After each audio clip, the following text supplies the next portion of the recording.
Break Fix's History of Motorsports series is brought to you in part by the International Motor Racing Research Center, as well as the Society of Automotive Historians, the Watkins Glen Area Chamber of Commerce, and the Argetsinger family.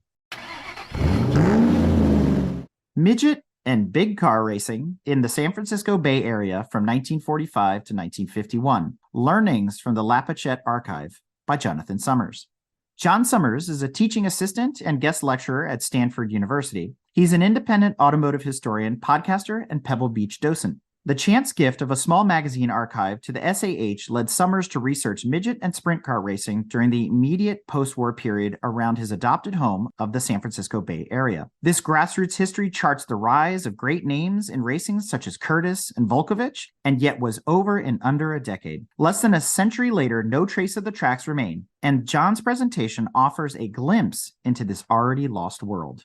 Jonathan Summers, he's going to talk about midget and big car racing in the San Francisco Bay Area, 1945 to 51. It's learning from some archives that he came across. Jonathan, whenever you're ready. The Society of Automotive Historians was gifted a remarkable archive of magazines collected by a San Francisco Bay Area-based racing fan. I picked them up on behalf of the Society, and I asked Bob Barr, SAH president, what should I do with these? Tell us what's in them, he replied. The archive is a snapshot into post-war racing in those few years before there was a TV in every home. It primarily covers midget and big car racing in the Bay Area. There are national titles too, early editions of Hot Rod Magazine and Motorsport, where in fact the first article in their very first edition is a report on the 1950 Watkins Glen Grand Prix. In these early editions of Hot Rod, the customs, which are built for looks, mingle with the lake racers, which are built only for speed. There's an assumption of the reader as a skilled or aspiring artisan. To draw value, careful reading and the time, inclination and skill to be fixing or fiddling with cars is required. This was an era when hot rodding was perhaps a little like drift culture is today, with a younger, anti-authoritarian demographic and sideshow-like street takeovers for racing. This archive is the lens through which a car enthusiast in the late 40s and early 50s appreciated cars and auto racing. Dr. David Lusko and others have examined the early history of hot rodding. Instead, my focus will be on the bulk of our archive here, the Bay Area Racing Journal Speed, and the annual yearbooks put together by the same publishing team. These magazines aren't just repositories of information, they're artifacts in themselves. The programs show that Mr. Lapuchette was actually at the event, and he's even filled in the results. There's one magazine that's got a pit pass stuck on the cover of it that I've got a picture of. So I'm not a sprint or midget historian, and so for me, the research has been a pretty steep learning curve. I've lived in the Bay Area for 18 years. Although I'm not a Bay Area native, I'm English, if my accent was hard to place. The notion that a place like San Carlos, with its $4, $5, $6 million houses now, should be somewhere where you could race seems really quite strange, certainly race in a dirt oval kind of a way. I'd heard a lot of the names before because I did a project 10, 15 years ago about the Carrera Panamericana, and Lincoln's team for the Carrera included Bill Vukovich, Johnny Mann, Chuck Stevenson, Walt Faulkner, these kind of guys that crop up a lot of the time when you're reading about sprint and midget car racing in this period.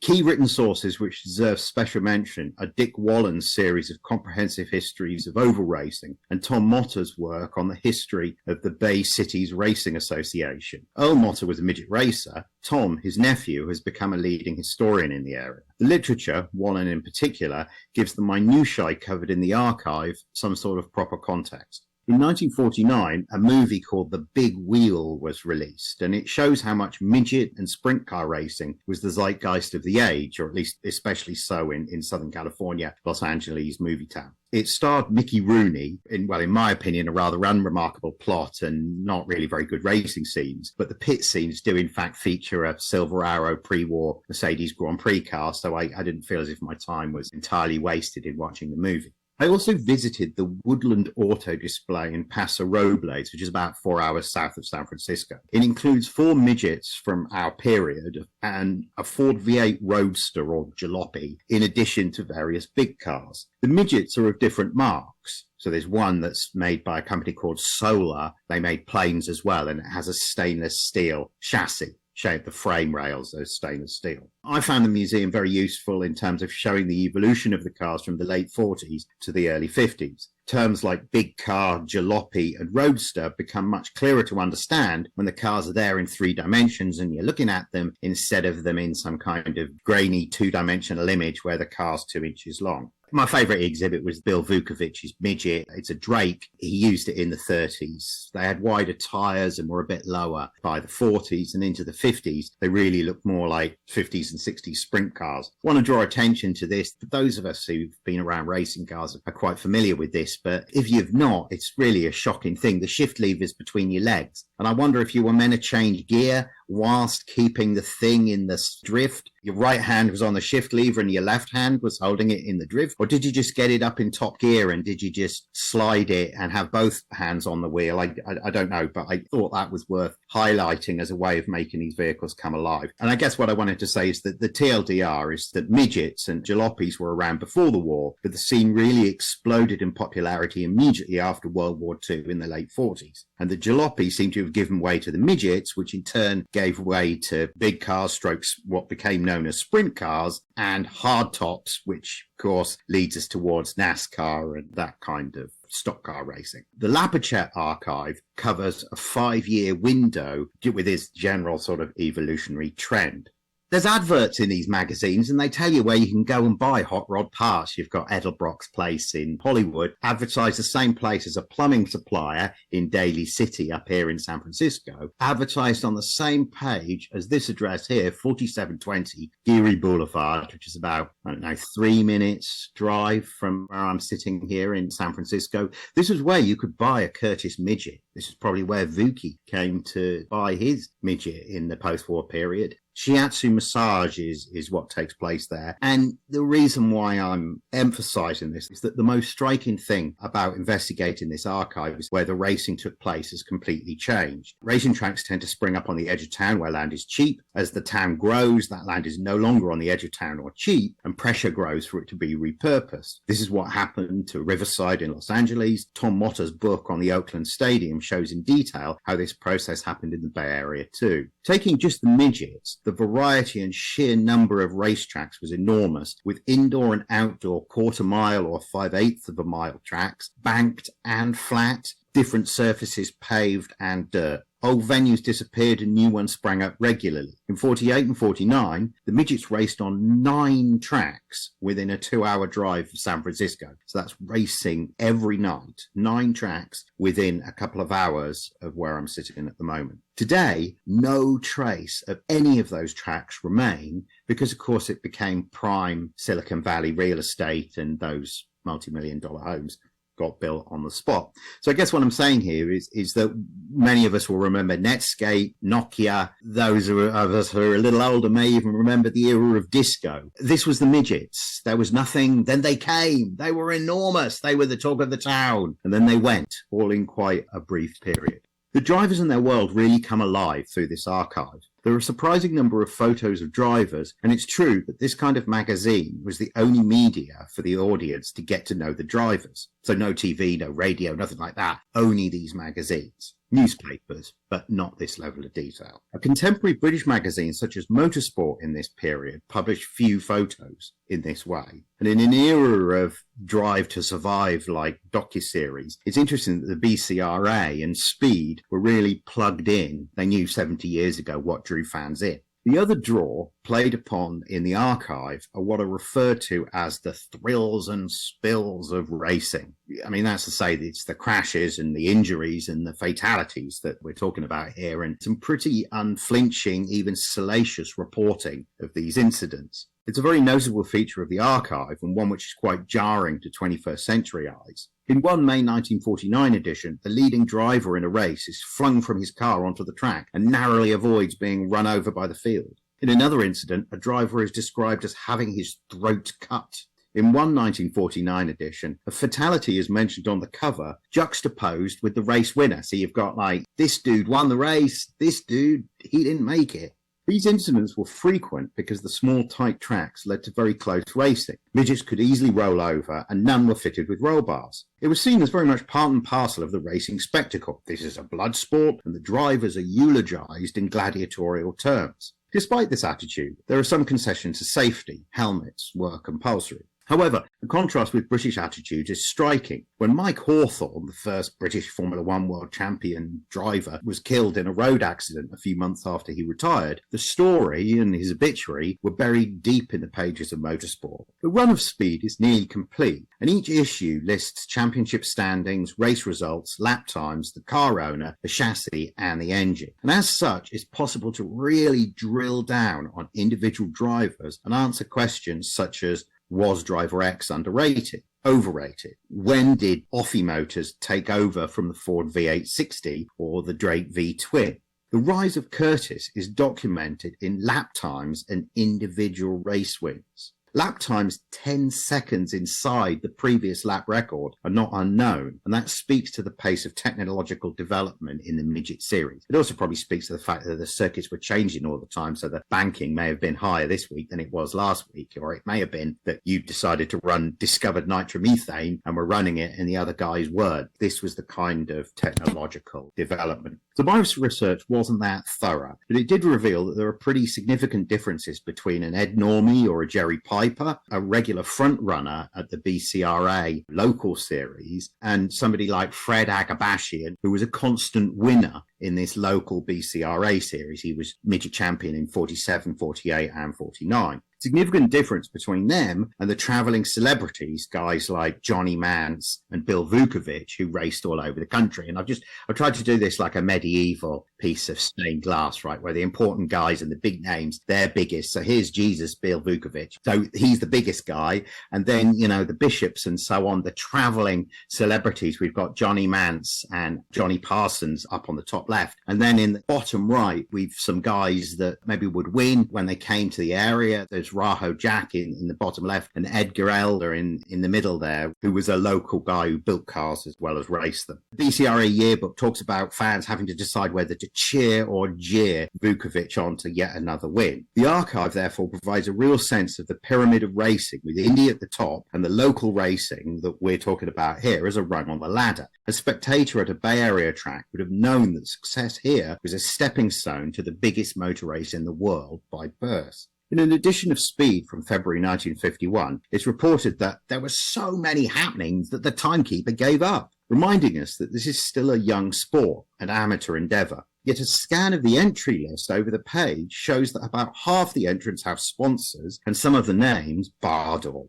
Offenhauser, Curtis, sound ready for Indianapolis. The reader can feel just how much the sport is on the cusp of professionalism. Equally, the travelling celebrities, Vuki, Mance, Parsons, were obviously able to make a living by travelling in this way, even as the dominant local driver, Aggie there in the bottom left, still had to have a day job selling Cadillacs, or at least that's what he did according to the advertising in Speed. Turning to Speed magazine itself, its very existence reveals the nature of racing in the Bay Area in the late 40s and early 50s. There was racing in the Bay Area every night of the week, so that even the dedicated race fan could not hope to make every meeting. The frequency of races meant that Speed had to be produced weekly, with fans needing to take the magazine to learn what had happened in other races that week before the circus arrived back at their local track once more. For context, travel from San Francisco to tracks in Lodi or San Jose was 2 hours each way. Race reports follow the same structure: a sum up and results in the first paragraph, crashes and incidents in the second, and a detailed race description spread over paragraphs 3 and 4. Early editions have a section entitled Goggle Gossip, full of tidbits of information about the driver's personality, their superstitions, their favourite food, the names of their wives and children. Surprisingly, the tone is similar to a 21st century gossip rag, the ones that you find at supermarket checkouts, Us magazine and People magazine, those kind of things. Editions from mid-1949 ask for volunteers to, quote, cover the races in your town or vicinity if, quote, you have a secret yen to be a writer. And in that sense, it's almost like a modern interactive blog or forum or Facebook where readers are asked to contribute content. Later editions have coverage of auto racing in the Los Angeles area and stories about the sport nationally, especially Indianapolis. As content developed, the number of staff involved in producing the magazine grew and the quality of paper it was printed on improved. BCRA yearbooks give far more detail, providing necrologies of the top drivers, pictures of them in their car, headshots, and the kind of details which imply that face-to-face interviews must have taken place. One of my undergraduate tutors was Dr. Ian Wood, a leading thinker about the early medieval period. In trying to explain the sources he worked with, he used the metaphor of a plane flying above clouds on a summer's day. Where there is a cloud, we in the plane cannot see the ground at all. However, where there is a break in the cloud, the sun shows the fields, the hedgerow, the crops, the farmers at work, all in perfect detail. For him, medieval history was like this. For me, this archive has been that break in the cloud, a moment of perfect illumination of a period of racing history I knew nothing about previously and which has been largely forgotten. Vukovich is, of course, the name which is most memorable from my research, but really the biggest story of the archive is the detailed documentation of the early days of Curtis, whose cars will win the Indy 500 with Johnny Parsons in 1950, Lee Wallard in 1951, and Bill Vukovich in 1953 and 4, and Bob Swiker in 1955. I've explored this very rapid development in the use of land when looking at other elements of racing and motoring history. For example, many of you will have heard of the Yenko Camaro. You probably don't know that Dana Chevrolet in Los Angeles were fitting 427s to Camaros before Don Yenko in Pennsylvania.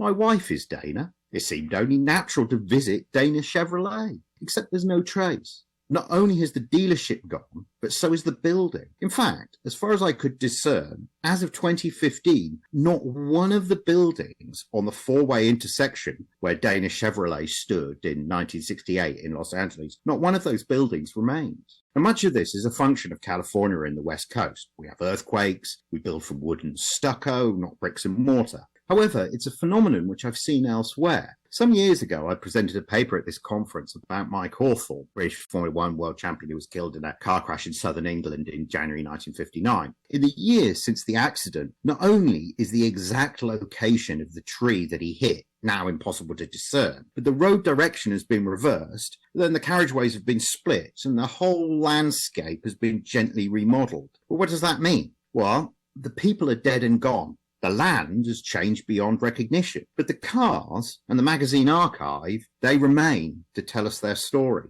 Luckily, the magazines are accessible, the stories are dramatic, the photos are compelling. The cars with their noisy, smelly motors and the gear shift inconveniently between the driver's legs and the visceral driving characteristics that they have, that all sits dormant in a museum. And that, plus this archive, that ensures that this brief era of racing history will keep its place in posterity, despite this new, safe, televised, electrified future which we are rushing towards.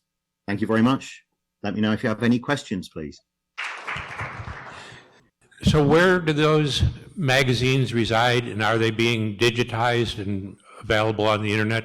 They're sitting on a shelf about 6 feet away from where I'm sitting at the moment. The guy's daughter was going to throw them away and contacted the SAH, and I was local, so that's how I acquired them. So no plans to digitize at the moment. John had a rendezvous in a hospital parking lot, right, where she worked? Yeah. Yes. In fact, the park at the hospital is on Geary Boulevard, so I drove past Frank Curtis's Northern California location on the way to go and pick up the magazines. They're in safekeeping. Was Danny Foster Sr. a part of the San Francisco midget racing scene at all? That is not a name that I run across in the archive. I've limited myself what we were given, and it seems to me as if Lapuchette, I don't know his first name, it seems to me as if he was really into it for the late 40s, and then by 51 or 52, he wasn't collecting anymore. Thank you, John.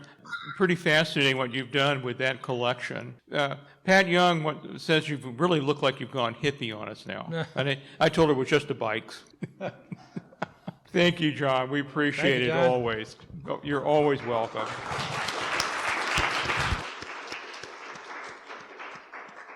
This episode is brought to you in part by the International Motor Racing Research Center. Its charter is to collect, share, and preserve the history of motorsports, spanning continents, eras, and race series. The center's collection embodies the speed, drama, and camaraderie of amateur and professional motor racing throughout the world. The center welcomes serious researchers and casual fans alike to share stories of race drivers, race series, and race cars captured on their shelves and walls and brought to life through a regular calendar of public lectures and special events. To learn more about the center, visit www.racingarchives.org.